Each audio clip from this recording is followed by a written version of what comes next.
नमस्कार दोस्तों, स्वागत है आप सभी का आपके अपने YouTube channel maths by Pradeep Sahu पे। और हम पढ़ रहे हैं HSSC previous year question Haryana police के। हरियाणा पुलिस एग्जाम के लिए इंपॉर्टेंट क्लास है आपकी। और जो बच्चा नया है चैनल को सब्सक्राइब करके बेल आइकन को दबा के ऑल पे प्रेस करना ताकि आपको हर वीडियो का नोटिफिकेशन मिलता रहे। ठीक है, चलते हैं पहले क्वेश्चन पे। टाइम खराब नहीं करेंगे। टेलीग्राम ज्वाइन करना है तो सेम नाम से आपको मैथ्स बाय प्रदीप साहू के नाम से टेलीग्राम चैनल मिल जाएगा, तो ज्वाइन कर लेना। और कोई भी क्वेरी हो तो आप कमेंट में भी छोड़ सकते हैं, वहाँ पर मैसेज भी कर सकते हैं। क्वेश्चन क्या कहता है, कक्षा 12th के 38 छात्रों के लिए आयोजित एक परीक्षा में 15 जीव विज्ञान में पास हुए, 25 रसायन विज्ञान में पास हुए। यदि एक छात्र दोनों विषयों में फेल हो गया तो केवल जीव विज्ञान में पास होने वाले छात्रों की अधिकतम संख्या क्या है, ये आपको बताना है। ठीक है, टोटल 38 थे। 38 में एक दोनों में फेल हो गया तो पास होने वाले कितने हुए भाई, 37। ठीक है, अब हमें पता है कि 15 जीव विज्ञान में पास हुए, 25 रसायन विज्ञान में पास हुए, तो दोनों में जो पास हुए उनको भी तो काउंट किया गया होगा ना। उसमें उनको किन किन में काउंट कर लिया गया होगा, तो इन 15 में और इन 25 दोनों में। ठीक है, उनको कैसे निकाल लेंगे बाहर, तो आप लिखो 25 प्लस 15 माइनस 37। 25 प्लस 15 40 होता है, माइनस 37 करोगे 3, तो 3 बच्चे ऐसे हैं जो दोनों में पास हुए। ठीक है, ऐसा ही होता है ना, वेन डायग्राम जब बनाते हो तो ये मान लो कि आपके केमिस्ट्री में पास होने वाले हैं और ये बायोलॉजी में पास होने वाले हैं। ठीक है, तो ये 3 जो है ये 2 बार काउंट हो जाता है ना, ये 3 दोनों में पास होने वाले थे। तो सिर्फ केमिस्ट्री में पास होने वाले अगर आपको निकालने हैं तो वो कितने हैं, तो आपको रसायन विज्ञान में 25 पास हुए ना, 25 में से 3 यहाँ पर है पहले ही, तो ये 22 हो जाएगा। ठीक है, और जीव विज्ञान में 15 पास हुए तो 3 यहाँ पर पहले ही जीव विज्ञान वाले हैं जो पास हो गए थे, तो 12 यहाँ पे। तो केवल जीव विज्ञान में पास होने वाले हुए 12, केवल रसायन विज्ञान में पास होने वाले हुए 22, दोनों में पास होने वाले हुए 3, और फेल होने वाला एक बच्चा है जो दोनों में फेल है। ठीक है, ठीक है बच्चे, चलते हैं नेक्स्ट क्वेश्चन पे। क्या कहता है देखो, कह रहा है मोहन ने विक्रय मूल्य की 25% छूट के साथ एक घड़ी खरीदी, उसे उसकी कीमत 1545 रुपए चुकानी पड़ी, तो घड़ी का मूल विक्रय मूल्य क्या है। ठीक है, यानी जो शुरुआत में उस पर लिखा गया था, यहाँ पे विक्रय मूल्य की जगह इसको अंकित मूल्य लिखना था, लेकिन एग्जाम में ऐसा लिख देता है आपको घुमाने के लिए। ठीक है, तो कोई दिक्कत नहीं है, अगर विक्रय मूल्य भी लिखा है तो आप मान के चलो कि 100 रहा होगा, तो 25% की छूट के बाद में 75, 100 पे 25% की छूट यानी 75% की वैल्यू कितनी है आपके पास, 1545। ठीक है, 1% की वैल्यू निकालोगे कितनी होगी, 1545 बटे में 75।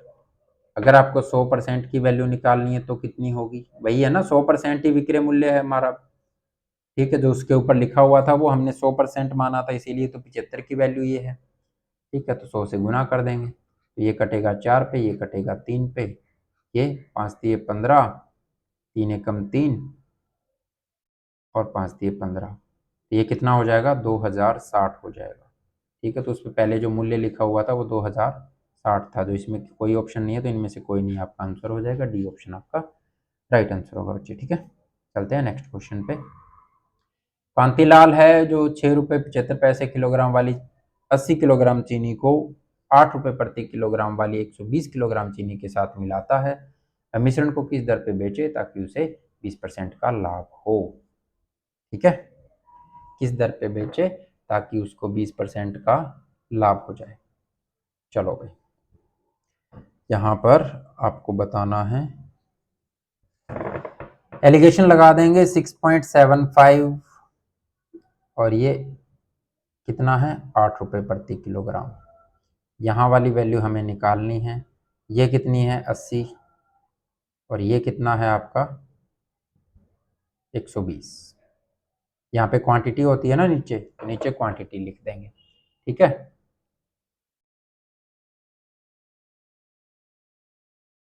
तो अब क्या है, अब यहाँ से आप रेशो निकाल लोगे, ये कितना 2:3 हो जाएगा, और यहाँ पे जो रेशो है और यहाँ का जो डिफरेंस है, डिफरेंस कितना है 1.25 रुपीज है।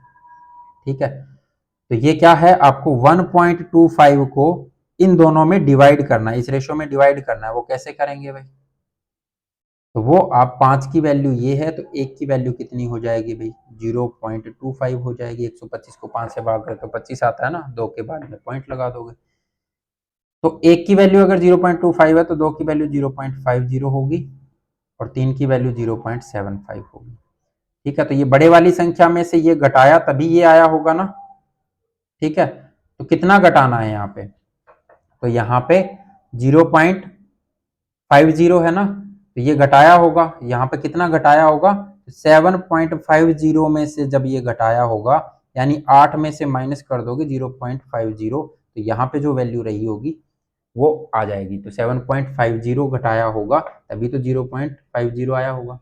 इसी तरह से 7.50 में से ये घटाया होगा तभी तो 0.75 आया होगा। ये वो वैल्यू है बच्चे जो आपको पूरा पूरा पैसा देगी, यानी 100% देगी दोनों का, लेकिन आपको तो 20% का लाभ कमाना है। तो 7.50 का आप क्या करोगे, 120/100 निकालोगे तभी तो 20% लाभ होगा ना। तो ये हो गया 6 पे कटेगा, ये 5 पे कटेगा, 15 5 75 होता है तो 1.50, 15 6 90 होता है तो 9 रुपए। आंसर क्या होगा आपका, 9 होगा, बी ऑप्शन आपका राइट आंसर होगा। ठीक है, चलते हैं नेक्स्ट क्वेश्चन पे, क्या कहता है देखो। 120 पुरुष हैं, 20 दिनों के लिए प्रावधान था, 5 दिन के बाद महामारी के कारण 30 पुरुषों की मृत्यु हो जाती है। अब बचा हुआ भोजन कितने दिनों तक चलेगा। 120 पुरुष थे, 30 पुरुषों की मृत्यु हुई, पहले कितने थे, 120 थे, 30 की मृत्यु हुई तो 90 बचे भाई। ठीक है, 120 दिन के लिए प्रावधान, 200 दिन के लिए प्रावधान था। अब 5 दिन के बाद यानी 120 का अभी कितना, 5 दिन तक तो 200 ने खा लिया ना, तो अभी 195 दिन का भोजन बचा है, वो ही यूज करना है कितने लोगों के लिए, 90 लोगों के लिए, या भोजन या प्रावधान जो भी है तो 90 लोगों के लिए, तो वो कितने दिन तक चलेगा, हमने मान लिया डी। ठीक है, तो वो आपको बताना है।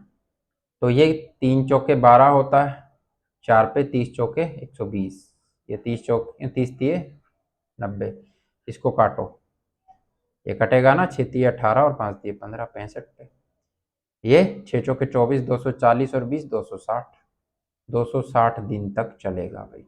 ठीक है, वही आपका आंसर होगा, डी ऑप्शन आपका राइट आंसर हो जाएगा। चलते हैं नेक्स्ट क्वेश्चन पे, क्या कहता है देखो बच्चे।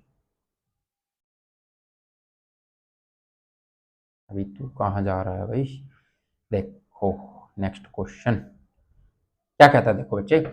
एक आदमी 18 किलोमीटर प्रति घंटा की दर से सवारी लेकर 7 किलोमीटर के अंत में घोड़े को 6 मिनट के लिए रोक देता है, प्रत्येक 7 किलोमीटर के बाद में 6 मिनट के लिए रुक जाता है। 90 किलोमीटर की दूरी तय करने में उसको कितना समय लगेगा, ये आपको बताना।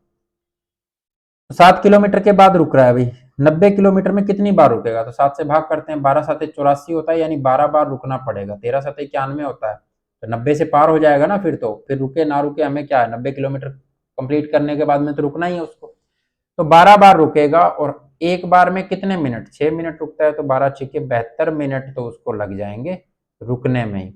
72 मिनट का मतलब क्या है, 1 घंटा 12 मिनट। ठीक है, क्योंकि 1 घंटे में 60 मिनट होते हैं ना।